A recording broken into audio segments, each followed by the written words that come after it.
आर्थिक एवं सामाजिक विकास। भारतीय अर्थव्यवस्था का स्वरूप।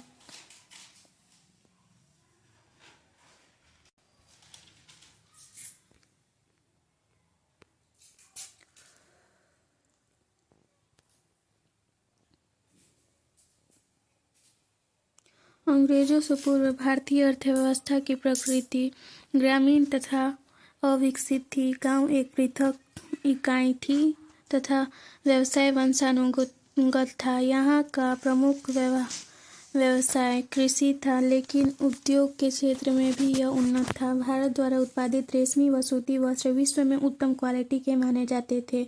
यहाँ संगमरमर का कार्य, नक्काशी का कार्य, सोने चांदी के आभूषण व पत्थर की तराशी का कार्य बहुत ही उत्तम किस्म का होता था, अतः इनका निर्यात किया जाता था। निर्यात की वस्तुओं में नील, अफीम व मसाले शामिल थे।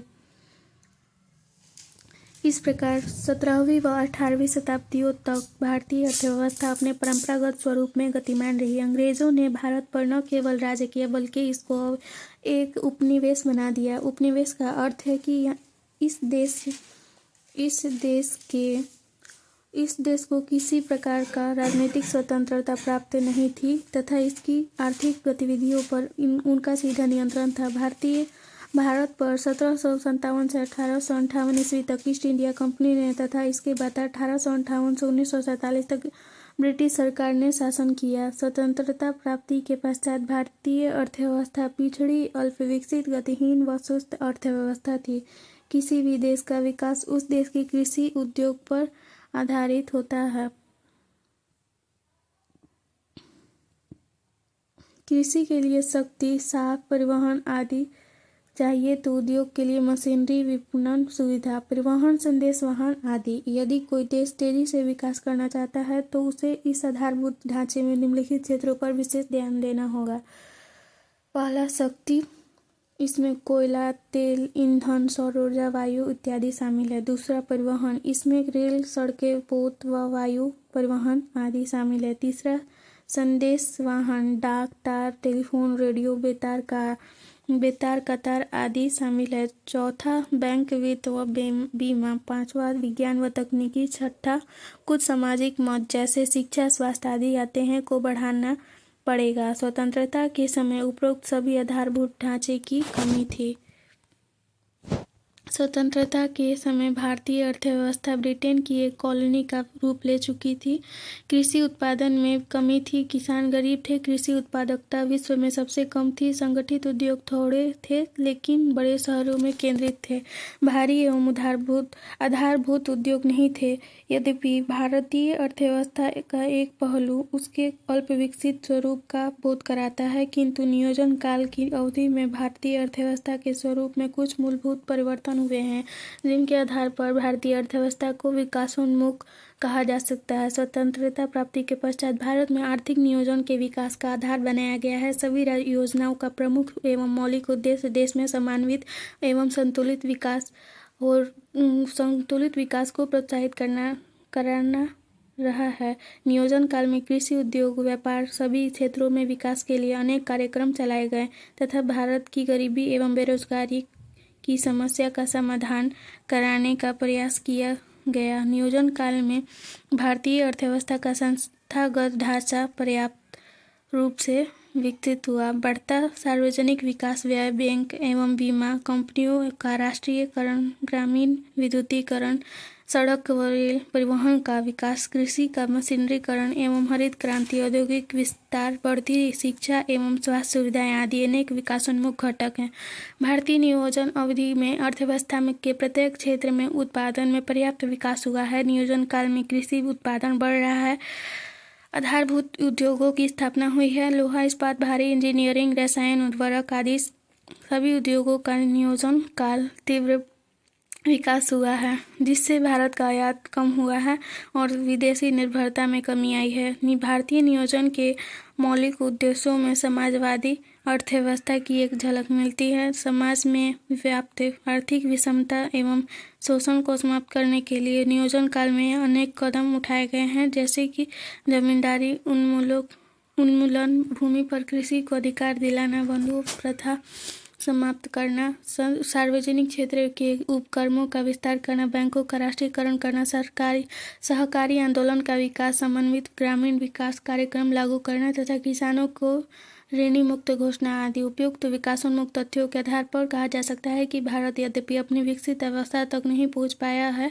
फिर भी भारतीय अर्थव्यवस्था एक विकासशील अर्थव्यवस्था है जहां आर्थिक विकास में समन्वित एवं योजनाबद्ध प्रयास जारी है। निम्नलिखित में से कौन सा आर्थिक विकास का प्रमुख कारक नहीं है? पूंजी का संचय, तकनीकी सुधार। इसका आंसर हो जाएगा तकनीकविद एवं नौकरशाह, क्योंकि ध्यातव्य है कि आर्थिक विकास के प्रमुख तत्वों में पूंजी का संचयन, तकनीकी सुधार, जनसंख्या में परिवर्तन, विशेषीकृत श्रम विभाजन, उद्यमशीलता, प्राकृतिक संपदा आदि का प्रत्यक्ष योगदान है, परंतु तकनीकीविद एवं नौकरशाही का प्रमुख योगदान नहीं माना जाता है। भारत $5 ट्रिलियन अर्थव्यवस्था का लक्ष्य कब तक प्राप्त कर लेने का लक्ष्य रखा है? इसका आंसर हो जाएगा 2024। केंद्र सरकार द्वारा भारत की अर्थव्यवस्था को वर्ष 2024 तक $5 ट्रिलियन अमेरिकी डॉलर इकोनॉमी बनाने का महत्वाकांक्षी लक्ष्य निर्धारित किया गया है। ज्ञातव्य है कि आर्थिक समीक्षा 2019 से 20 खंड 1 पृष्ठ 231 पर लक्ष्य 2025 बताया गया है, लेकिन अन्य स्रोतों के अनुसार वर्ष 2024 ही मान्य है। भारत $5 ट्रिलियन की अर्थव्यवस्था के लक्ष्य को कब तक प्राप्त करना चाहता है? 2024। नीचे दिए गए कथन जिसमें एक को कथन ए तथा दूसरे को कारण आर कहा गया है। कथन राष्ट्रीय ढांचागत पाइपलाइन NIP सरकार द्वारा वर्ष 2020-30 की अवधि के लिए आरंभ किया गया है। कारण NIP का उद्देश्य सभी को समान ढांचागत सुविधा प्राप्त कराना है। इसका आंसर हो जाएगा आंसर डी। ए गलत है किंतु आर सत्य है। राष्ट्रीय अवसंरचना पाइपलाइन NIP पर गठित कार्यदल द्वारा अपनी अंतिम रिपोर्ट प्रस्तुत करने के बाद वित्त मंत्री निर्मला सीतारमण द्वारा 29 अप्रैल 2020 को जारी किया गया है। राष्ट्रीय अवसंरचना पाइपलाइन का उद्देश्य सभी नागरिकों के जीवन की गुणवत्ता में सुधार लाना तथा देश में विश्व स्तरीय अवसंरचना उपलब्ध कराना है। कार्यदल द्वारा पेश अंतिम रिपोर्ट के अनुसार वित्तीय वर्ष 2020 से 25 तक की अवधि के दौरान देश में अवसंरचना क्षेत्र में कुल निवेश 111 लाख करोड़ रुपए रहने का अनुमान है। उपयुक्त व्याख्या के आधार पर स्पष्ट है कि कथन आर गलत है, एक गलत है किंतु आर सत्य है। कंपनियां प्रौद्योगिकी की मदद से कारोबारी प्रक्रिया में पुनर्संरचना क्यों करती हैं? इसका आंसर डी हो जाएगा सभी। उपभोक्ताओं की मांग एवं अपेक्षाएं निरंतर बढ़ रही हैं। कम लागत पर उत्पादों और सेवाओं में प्रतिस्पर्धी बढ़त करने हेतु सूचना प्रौद्योगिकी का लाभ उठाया जा रहा है। अर्थव्यवस्थाओं के विश्वव्यापी उदारीकरण के साथ परिवर्तन की दर तीव्र हो गई है। वैश्विक अर्थव्यवस्था में विश्वव्यापी उदारीकरण के साथ परिवर्तन की दर तीव्र हो गई है, जिससे उपभोक्ताओं की मांग एवं अपेक्षाएं निरंतर बढ़ रही हैं। फलतः कंपनियां प्रौद्योगिकी की मदद से कारोबारी प्रक्रिया की पुनर्संरचना कर रही है, जिसका लाभ उन्हें कम लागत पर उत्पादों एवं सेवाओं की में प्रतिस्पर्धी बढ़त हासिल करने में मिलता है। अल्प विकसित अर्थव्यवस्था की सामान्यतः विशेषता होती है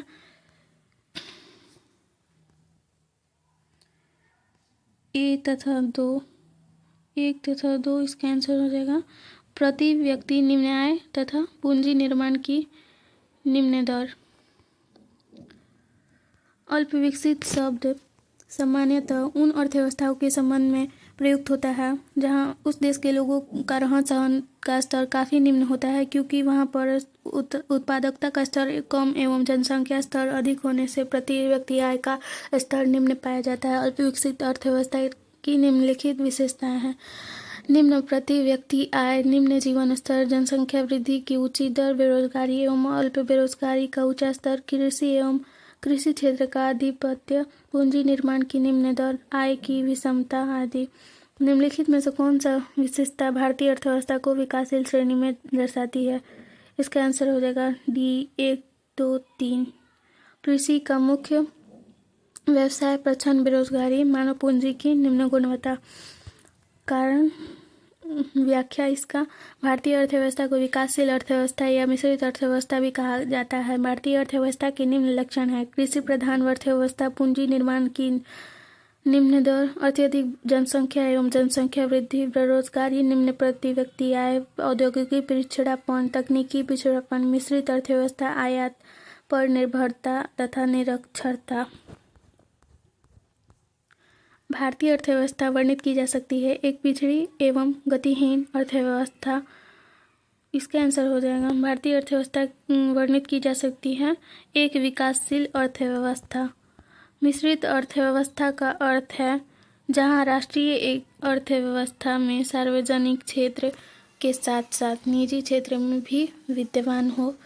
ऐसी अर्थव्यवस्था जिसमें निजी एवं सार्वजनिक दोनों क्षेत्र विद्यमान होते हैं मिश्रित अर्थव्यवस्था कहलाती है। भारतीय अर्थव्यवस्था मिश्रित अर्थव्यवस्था का एक प्रमुख उदाहरण है।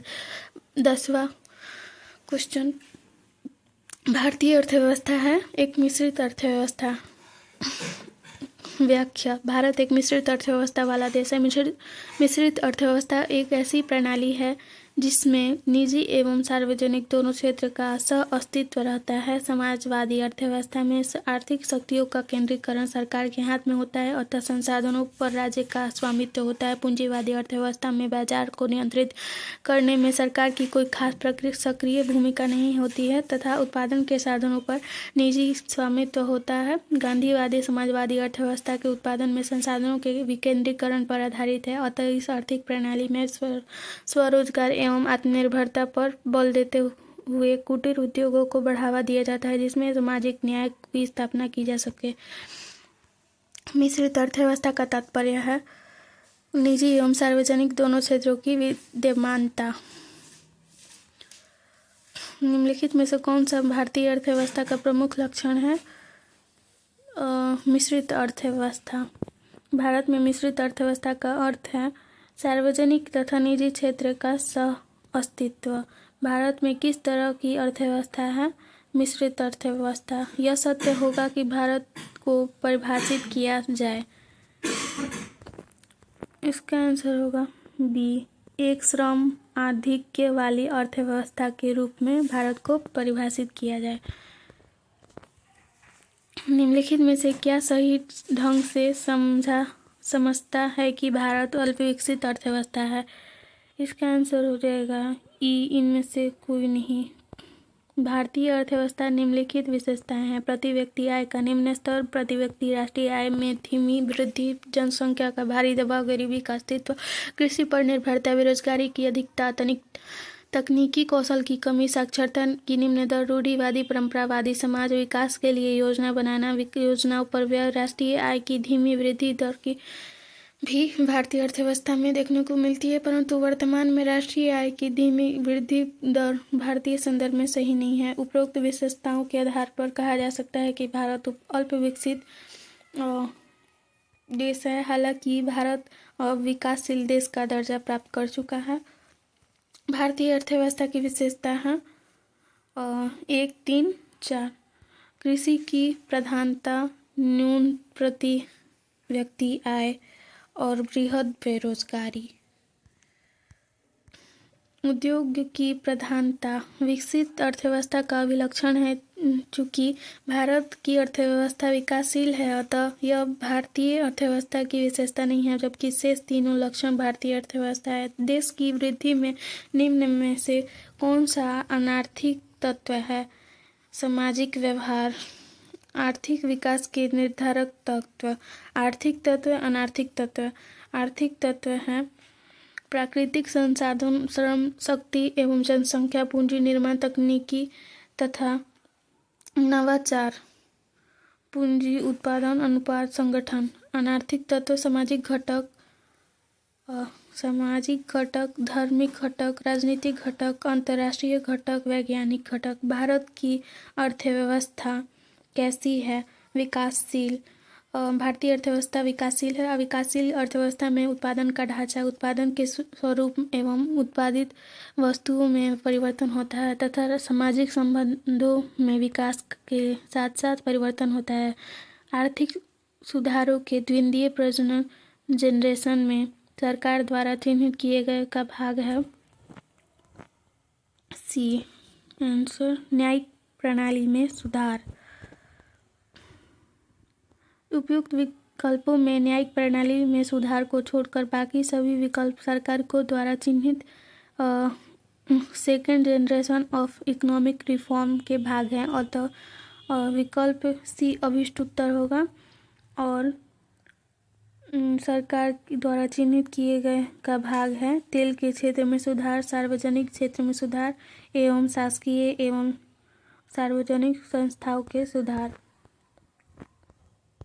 विकास का भारतीय मॉडल किसके हितों की सुरक्षा करता है? व्यक्ति और राज्य दोनों का। भारत में मिश्रित अर्थव्यवस्था मिक्स्ड इकोनॉमी के रूप में स्वरूप को अपनाया गया है। मिश्रित अर्थव्यवस्था के तहत सार्वजनिक पब्लिक एवं निजी प्राइवेट दोनों क्षेत्रों की देश में विकास कार्यक्रमों में भागीदारी होती है। सार्वजनिक क्षेत्र का प्रशासन जहां राज्य स्टेट करता है, वहीं निजी क्षेत्र का प्रशासन व्यक्ति पर्सन करता है। निजी क्षेत्र का प्रशासन व्यक्ति के हाथ में होता है। इस प्रकार विकास का भारतीय मॉडल राज्य एवं व्यक्ति दोनों के हितों की रक्षा करता है। अतः विकल्प सी सही उत्तर होगा। राष्ट्रीय आय नेक्स्ट वीडियो में अपलोड होगा।